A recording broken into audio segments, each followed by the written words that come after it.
Le titre du message que je propose pour ce matin, c'est cette expression que nous connaissons tous, je pense, le bon marché coûte cher. Je pense qu'on a déjà entendu. On peut dire aussi parfois qu'on en a pour son argent. Ça sous-entend qu'on n'a pas payé quelque chose très cher et finalement, si ce n'est pas de bonne qualité, on n'est pas trop surpris. Il ne fallait pas s'attendre à la qualité ou au prix qu'on a mis. Ou encore, on dira, on n'a rien sans rien. Sous-entendu, si on ne paye pas un certain prix, ça peut être des efforts, si on n'accepte pas, voilà, eh bien finalement, on n'aura rien.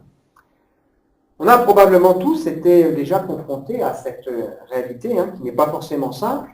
Vous allez dans un magasin ou vous allez sur Internet pour acheter même un produit de base, et puis là, vous êtes devant vous, vous avez des produits différents à des prix qui vont du simple, double, triple, voire 4 fois plus, 5 fois plus. Et on se dit, mais il faut bien réfléchir à ce qu'on va acheter. On sait que si on prend quelque chose qui est trop bon marché, sans doute il n'y aura pas de qualité derrière, mais on sait que par contre, parfois le prix n'est pas une garantie totale. Donc il faut faire attention.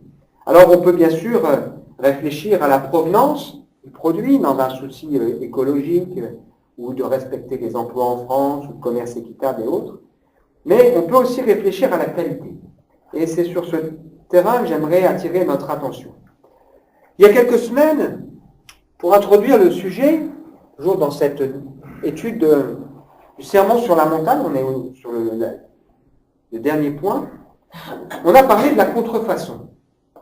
Et on a souligné que c'est un domaine qui se porte bien, malheureusement, avec chaque année des milliards d'articles qui sont saisis par les douanes, sans compter tous ceux qui échappent. Et notamment avec Internet qui permet donc d'avoir des choses qui circulent de manière individuelle. Et on a vu ensemble que la contrefaçon, elle touche de nombreux domaines et de nombreux produits. L'électronique, vous n'avez pas un téléphone, il n'est pas sitôt sorti qu'il est déjà imité. Ou l'ordinateur, etc. Mais ça peut aller aussi sur les jouets. Ça peut aller sur les médicaments. Ça peut aller sur les pièces automobiles. Ça peut aller sur les parfums, sur les vêtements ou les articles de mode. Et on a vu ensemble que les dangers de la contrefaçon sont nombreux. Alors il y a des emplois qui sont perdus. On estime à 26 300 emplois en France par an perdus pour ça. Il y a l'exploitation des enfants derrière, il y a des réseaux mafieux, etc. Mais il y a aussi un grand danger, c'est au niveau de la sécurité. Un produit qui est contrefait, eh bien il est dangereux. Prenons le cas d'un jouet, il est dangereux pour les enfants, ils peuvent se blesser, il y a des petites pièces qui peuvent partir. Si c'est un médicament, il peut ne pas être efficace, voire même être nocif. Très dangereux. Et une manière pour nous de nous rassurer par rapport au produit que l'on achète, c'est de lui faire passer des tests. D'où l'idée derrière d'imposer des normes. Alors on a développé tout un système de normes, j'en ai mis là quelques-unes. On va dire c'est certifié normes françaises, NF, ou c'est certifié CE, ou c'est certifié ISO. Ça veut dire qu'on a fait passer des tests à ce produit, qu'il a réussi ces tests, donc c'est rassurant. Et puis le but, c'est que si un produit qu'on teste, il rate les tests, c'est pas forcément de le jeter, mais c'est peut-être de l'améliorer, de modifier ce qui doit l'être, pour que la prochaine fois, il puisse réussir le test. Ça veut dire que le test, l'épreuve, a une valeur pédagogique et aussi une valeur de révélation de la qualité des choses. Ça va introduire le sujet qu'on va partager ensemble ce matin, puisque le Seigneur lui-même nous montre que ce n'est pas parce qu'on est chrétien qu'on a échappé aux épreuves. Mais il nous montre aussi que finalement les épreuves, les difficultés de la vie sont aussi là comme des petits tests qui vont révéler les choses. Et c'est une grande réalité qu'on doit saisir pour nous ce matin, c'est qu'effectivement la vie chrétienne n'est pas exempte de difficultés. C'est ce qui fait aussi que, en tant que chrétien, nous savons, on ne peut pas s'attacher trop aux choses de la terre, mais qu'on doit s'attacher aux choses du ciel. Comment pouvons-nous expérimenter pleinement la consolation de Dieu si on n'est pas attristé? Comment peut-on expérimenter la persévérance si tout est facile?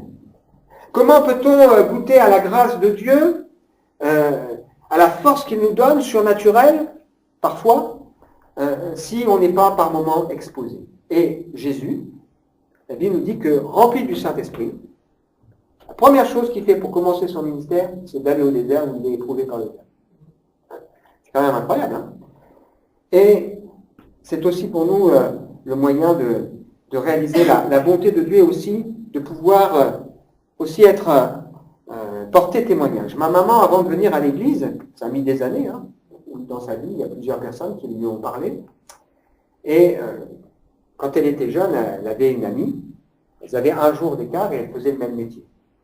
Elles vivaient le même village, tout ça, donc collègue, elle était institutrice, donc elle était proche. Et sa collègue est devenue chrétienne avec sa maman. Et son mari l'a quittée pour partir avec une autre collègue de travail. Donc elle a vécu un drame difficile. Ils avaient 2 enfants, elle part avec sa collègue qu'elle voit tous les jours, enfin voilà. Et ma mère a assisté à tout ça, hein, puisqu'elle était dans le même village, dans la même école, etc. Et puis en plus, les gens se recevaient les uns chez les autres, hein, donc tout le monde se connaissait un peu dans cette affaire. Et c'est là qu'elle a, en visitant un jour cette chrétienne qui vivait ce drame, elle raconte ça, elle était là, et ce jour-là, il y avait d'ailleurs le pasteur qui était venu aussi soutenir cette sœur. C'était pas facile. Elle s'est dit, elle a quelque chose que moi je n'ai pas. Elle a une force, elle a quelque chose que moi je n'ai pas. Dans sa difficulté, bien sûr qu'elle était triste, bien sûr que c'était difficile, bien sûr qu'elle ne sautait pas de joie au plafond, hein, on est des êtres humains équilibrés, Jésus lui-même a pleuré, a souffert, hein, a manifesté de la compassion, il y a un temps pour tout, bien évidemment, mais il y avait quelque chose de différent dans la manière de vivre les choses. Alors quand on dit le bon marché coûte cher, bien sûr, nous on a conscience aussi que nous avons été rachetés à un grand prix. La Bible nous dit que le rachat de notre âme coûte tellement cher que personne ne peut en payer le prix. On ne peut pas se racheter soi-même. Par nos efforts, par notre religion, par notre morale, par nos prières, par notre dévotion, c'est-à-dire même tout ce qu'on pourrait faire pour Dieu, c'est pas ça qui peut nous racheter. Il a fallu que cet agneau, ce Jésus, Fils de Dieu, vienne, qu'il offre sa vie comme le sang précieux d'un agneau sans défaut et sans tache que Dieu a accepté. Et pour nous, ça c'est précieux de réaliser le grand prix qui a été payé pour nous, parce que le prix, il est à la hauteur de l'enjeu, la vie ou la mort éternelle, mais il est aussi à la hauteur de l'amour de Dieu pour nous. C'est pas pour rien, je crois, que Dieu dira « Celui-ci est mon fils bien-aimé ». Il n'a pas sacrifié Jésus comme on pourrait faire, parfois on fait un cadeau aux gens parce qu'on se débarrasse de quelque chose dont on n'a plus besoin. Bien sûr, ça peut être un cadeau de valeur. On dit que j'en ai plus besoin, j'en ai 2, je t'en donne un. C'est pas ça. Il a donné son Fils unique, qui avait toute son affection, il l'a donné pour que nous puissions être sauvés. Et c'est important pour nous de le comprendre et de le réaliser, le prix qui a été payé, alors que nous n'en étions pas dignes. Alors ça nous amène au texte qu'on va lire ensemble ce matin, qu'on trouve dans l'évangile de Matthieu, au chapitre 7, du verset 24 à 29, et qui vient conclure le sermon sur la montagne. Matthieu, chapitre 7, verset 24. C'est pourquoi toute personne qui entend ces paroles que je dis et les met en pratique, je la comparerai à un homme prudent qui a construit sa maison sur le rocher. La pluie est tombée, les torrents sont venus, les vents ont soufflé, se sont déchaînés contre cette maison, elle ne s'est pas écroulée parce qu'elle était fondée sur le rocher. Mais toute personne qui entend ces paroles que je dis et qui ne les met pas en pratique ressemblera à un fou qui a construit sa maison sur le sable. La pluie est tombée, les torrents sont venus, les vents ont soufflé, ils se sont abattus sur cette maison, elle s'est écroulée, sa ruine a été grande. Quand Jésus finit de prononcer ces paroles, les foules restèrent frappées par son enseignement, car il enseignait avec autorité et non comme leur spécialiste de la loi.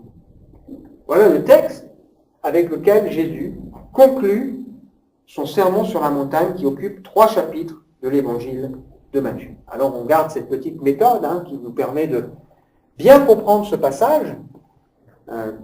Contexte tout d'abord. Quel est le contexte de ce texte? Jésus vient de donner son discours. C'est un discours qui est riche. D'ailleurs, pour ça qu'on l'a partagé pendant plusieurs mois. On ne l'a pas fait que survoler, et on aurait sans doute pu encore passer beaucoup plus de temps sur chaque point. Donc c'est un discours qui est extrêmement riche. J'imagine que quand les gens y repartent de là, ils disent « on en a pris des choses là ». Parce que lui, il a tout donné d'un coup. Il avait le temps d'emmagasiner tout ça. C'est aussi un discours qui est surprenant. Il est surprenant que ce soit sur le fond comme sur la forme. Il est surprenant sur le fond parce qu'il ne s'attendait pas à ce qu'on en parle de cette manière. Il voyait Jésus qui fait plein de miracles. Donc la foule s'assemble, elle a envie que le Seigneur vienne les combler de biens, les bénir, etc. Et lui, ce qu'il leur dit, il leur parle de ce qui doit changer en eux. Il leur parle de ce que Dieu veut faire dans leur vie, du caractère du disciple. Il est en train de leur dire, vous pensez que vous êtes, vous savez que vous connaissez Dieu, mais il faut que vous humiliez. Heureux celui qui s'humilie. Vous pensez que vous êtes juste devant Dieu, mais la justice qui est la vôtre, celle qu'on vous enseigne, elle n'est pas suffisante. Il faut une justice encore plus grande pour pouvoir s'approcher de Dieu. Ce qui nous montre que cette justice, on ne peut pas l'avoir par nous-mêmes. Il faut que le Seigneur transforme notre cœur. Et surtout, il faut que Jésus paye pour nous. Il est en train de leur dire, vous pensez que vous êtes des gens religieux et pieux, vous priez, vous jeûnez, vous faites des offrandes, mais ça, c'est pas que... Il faut que ce soit plus profond, il faut que ce soit des choses qui se passent dans votre cœur. Et puis à la fin, il termine ce qu'on a vu ensemble depuis plusieurs moments, en leur disant, il y a des choses qui doivent changer. ôtez la poutre qui est dans votre œil, parce que vous en êtes convaincu et que le Seigneur fait ce travail, et là vous verrez comment aider les autres au lieu de les juger. Et puis, faites les choix. Il y a des choix devant vous. Le choix, vous avez devant vous une porte étroite. Et on ne peut pas se tromper. Il n'y a qu'une porte. Jésus. Il y a un chemin étroit qu'il va falloir suivre, ou alors vous choisissez la porte large et spacieuse, mais prenez bien conscience d'où tout ça, ça va vous mener. Ah, donc c'est un discours qui est surprenant sur le fond, parce que ce n'est pas ce qu'ils s'attendaient à entendre, qui nous place à la fin au cœur de notre responsabilité de nous positionner, mais aussi un discours qui est surprenant sur la forme, parce qu'il y a une progression qui explique aussi qu'il y aura des pièges devant nous, on l'a vu ensemble. Si on veut avancer, il faut être enseigné, ok. Et pour être enseigné, il faut faire attention. Parce qu'il y a des faux enseignements. Il y a des gens qui vont là et qui vont donner des faux enseignements.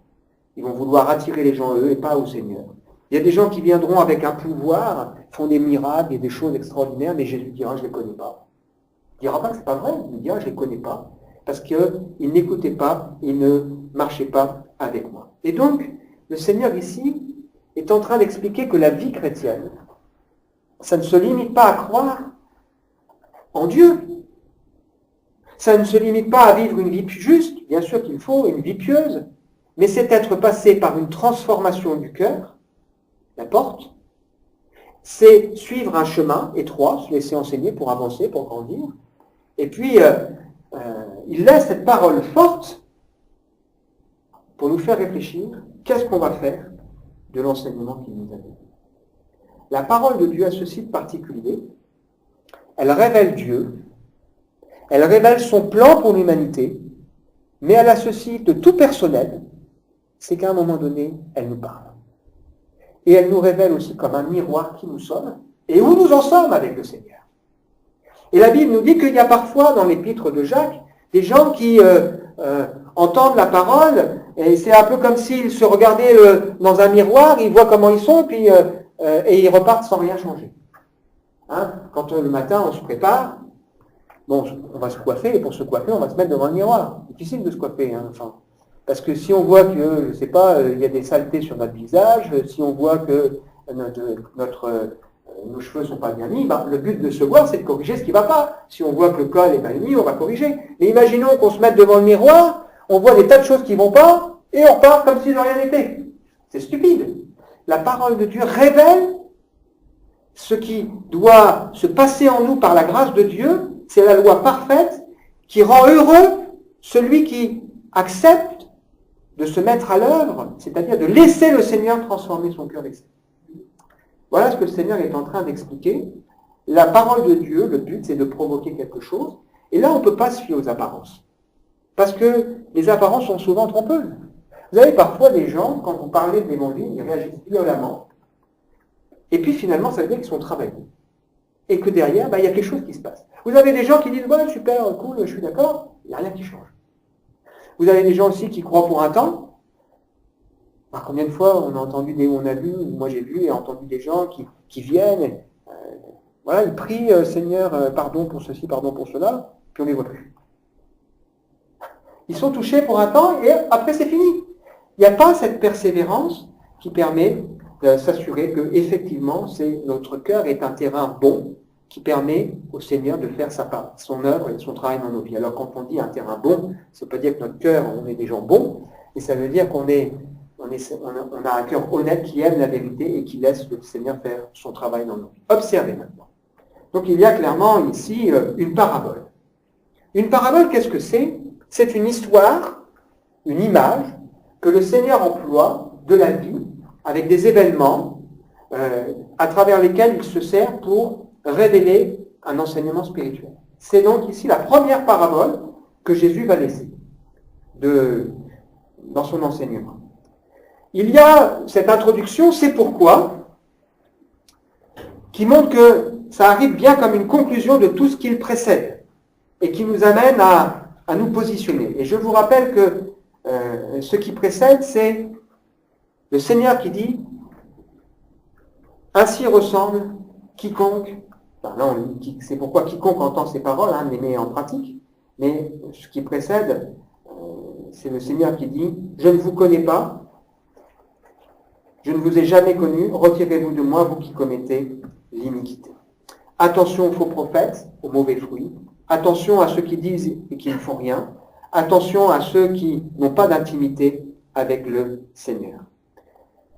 Il explique qu'il n'y a pas beaucoup d'alternatives devant nous. Et qu'au fond, il y a ici deux manières de construire sa vie. Ça, c'est un service que le Seigneur nous rend. Imaginez que le Seigneur nous dise, devant vous, il y a 15 chemins. C'est compliqué, hein? Il y en a qu'un qui est bon et 14 pièges. Là, il nous dit, il y a que deux chemins. Il nous dit qu'il y a que deux portes. Donc, c'est pas compliqué. C'est l'une ou c'est l'autre. Et là, il nous dit, ici, parce qu'il nous rend service, il n'y a que deux manières de construire sa vie. Soit on va la construire comme un sage sur le rocher, soit on va la construire comme un fou sur le sable. Jésus évoque ici les tests, les épreuves de la vie qui vont servir à révéler la qualité de la construction. Et finalement, comme je le disais en introduction, les tests, ils permettent aussi de corriger ce qui ne va pas. Le Seigneur ici ne dit pas qu'il n'y aura pas de difficulté pour celui qui construit sur le roc. Il ne dit pas qu'il y aura des difficultés que pour celui qui construit sur le sable. Il dit, l'un comme l'autre vont avoir par moments dans leur vie des choses qui vont leur tomber dessus. Alors on peut sans doute trouver une image, la pluie ça peut être les petites contrariétés, en général ça en fait globalement face. Les torrents, le terme qui est employé ici, nous dit que les torrents sont venus et qui se sont jetés sur cette maison, donc on peut imaginer des choses qui sont encore plus difficiles, et puis le vent qui souffle, qui se sont déchaînés, ce texte nous emploie cette expression, ça sous-entend que là, c'est toutes ces choses, les oppressions, les influences qui arrivent là, et puis ça souffle, ça se coule de toutes parts. Et il nous dit, que ce soit sur le rocher ou que ce soit sur le sable, de toute façon, ça arrive. Mais la différence, c'est à la fin qu'on voit.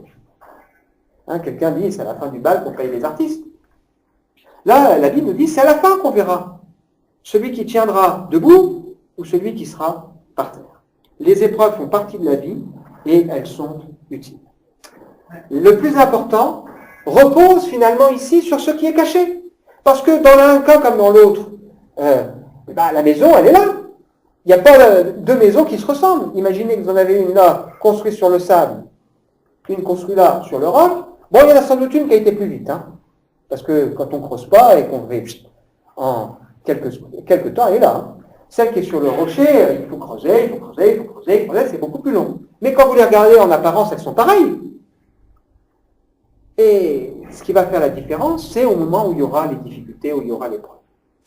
Et enfin, la dernière partie, c'est quand même ce texte qui nous dit qu'il y a un grand contraste entre la manière dont Jésus enseigne et la manière dont les religieux enseignent.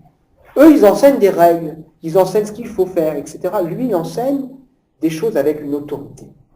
C'est que le Seigneur, il a aussi ce pouvoir de nous donner la capacité de vivre ce qu'il veut pour nous. C'est toute la différence. On va y revenir. Quel contraste. Comprendre. Qu'est-ce que le Seigneur veut enseigner ici? Il enseigne déjà ici que être disciple, c'est savoir, mais c'est aussi vivre. Parce que le but, c'est pas qu'on sache plein de choses. Le but, c'est qu'on les vive.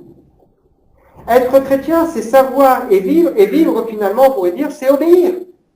C'est pas seulement prier, c'est pas seulement faire des choses pour Dieu, c'est pas seulement même croire en l'autorité du nom de Jésus, mais c'est vivre des choses dans l'intimité avec le Seigneur, c'est vivre des choses en prenant le temps de s'enraciner en Dieu, parce que notre vie chrétienne, elle dépend de quoi? De notre relation avec Christ. Amen. Et ce texte nous dit que nous invite à creuser et à nous appuyer, à nous confier pleinement dans l'œuvre et dans la personne de Jésus. Ce texte nous révèle aussi que ce n'est pas parce qu'on est chrétien qu'on n'aura pas d'épreuves, donc la foi n'exclut pas les épreuves. Bien évidemment, on pourrait là faire tout un message sur ce thème. Quand on est chrétien, il y a des épreuves qu'on évite.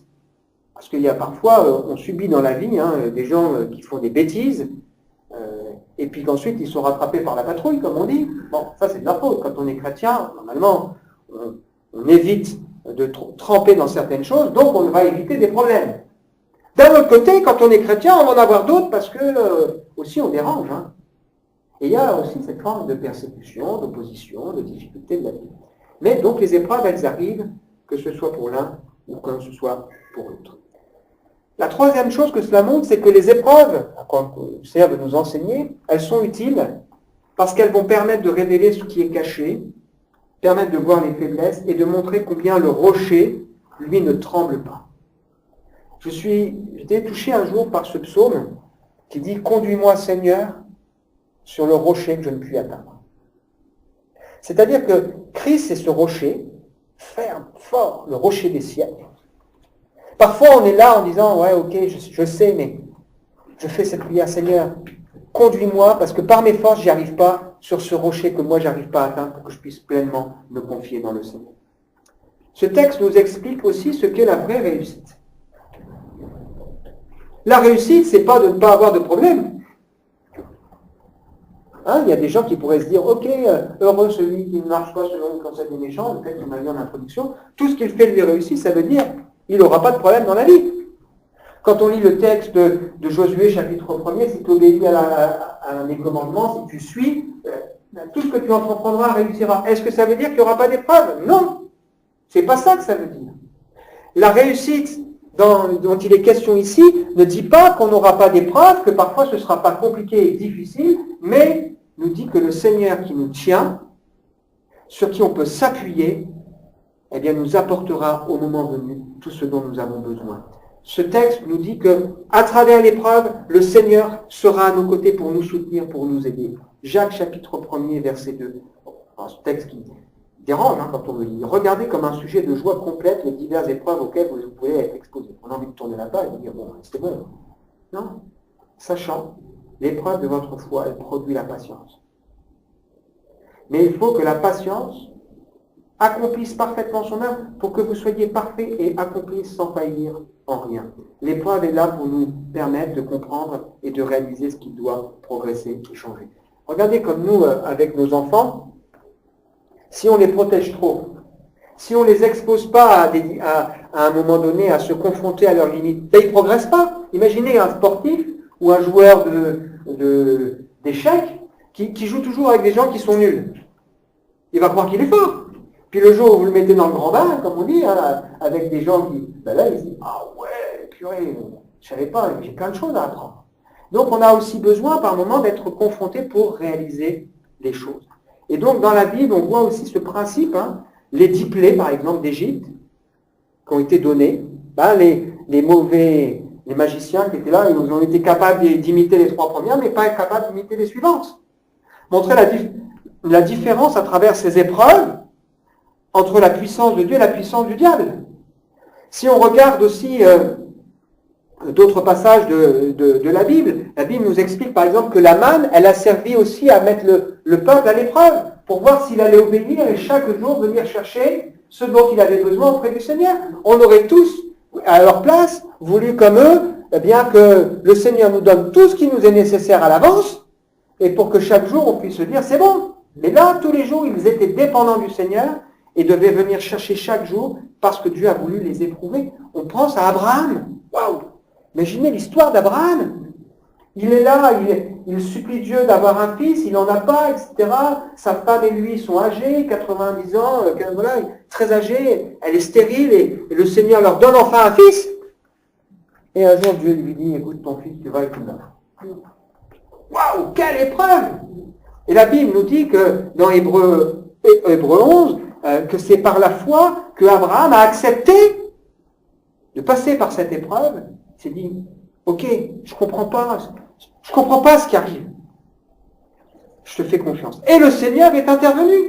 Le Seigneur a quand même apporté sa grâce. L'épreuve produit la persévérance la victoire et l'espérance.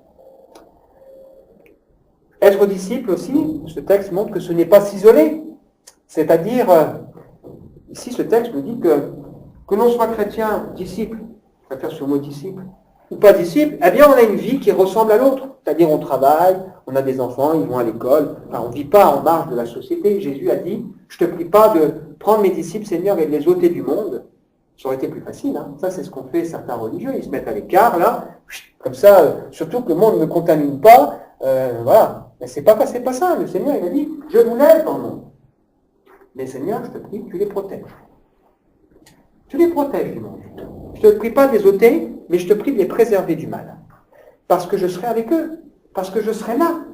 Et être chrétien, bien sûr qu'il y a des endroits dans lesquels on ne va pas. On est bien d'accord. Bien sûr qu'il y a des choses qu'on ne fait pas, bien évidemment. Mais, à un moment donné, le Seigneur dit, tu vis une vie normale. Sinon, comment on pourra attirer à lui ceux qui sont autour de nous? Ils vont dire, oh là, moi je ne veux pas de cette vie-là.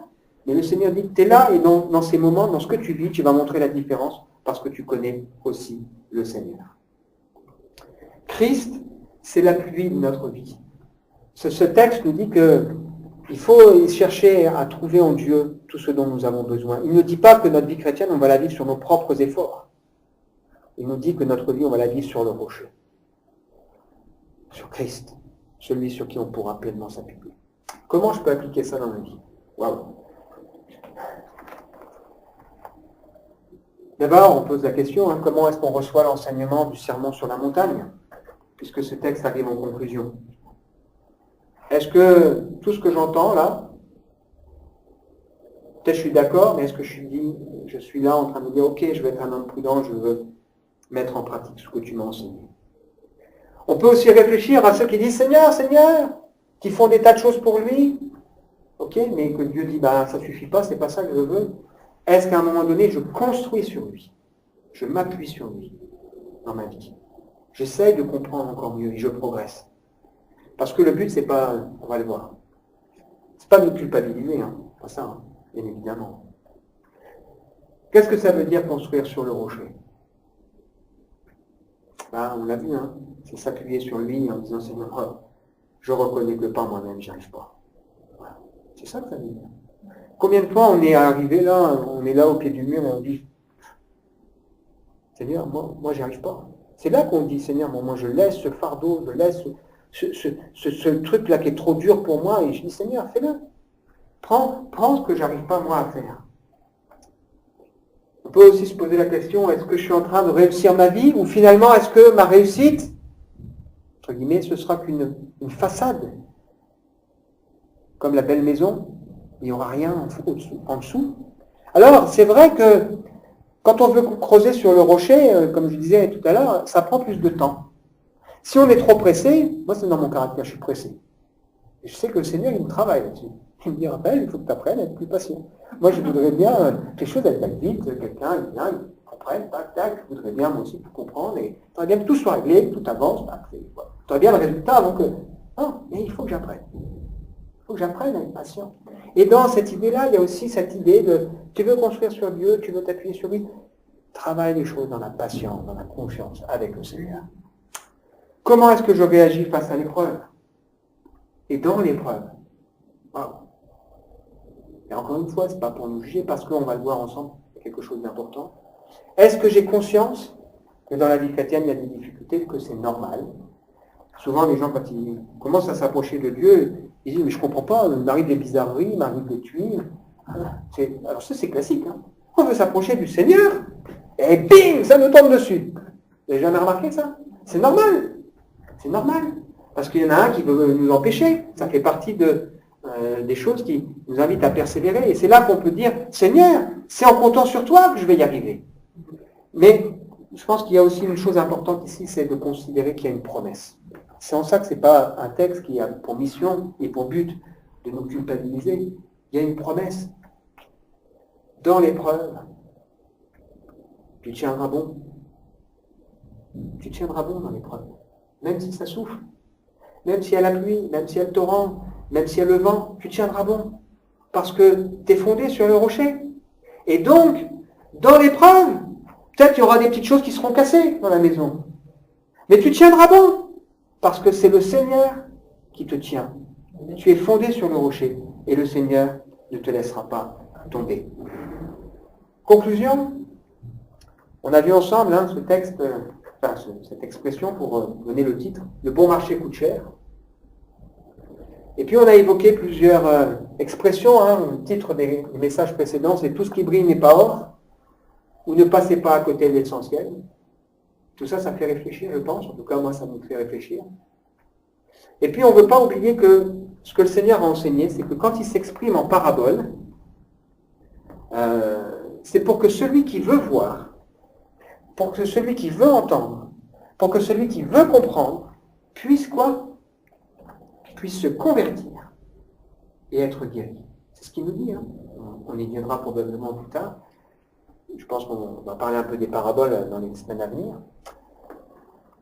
Puisse se convertir, c'est-à-dire puisse changer, faire demi-tour, changer dans sa manière de vivre, de voir les choses, et que Dieu puisse le guérir.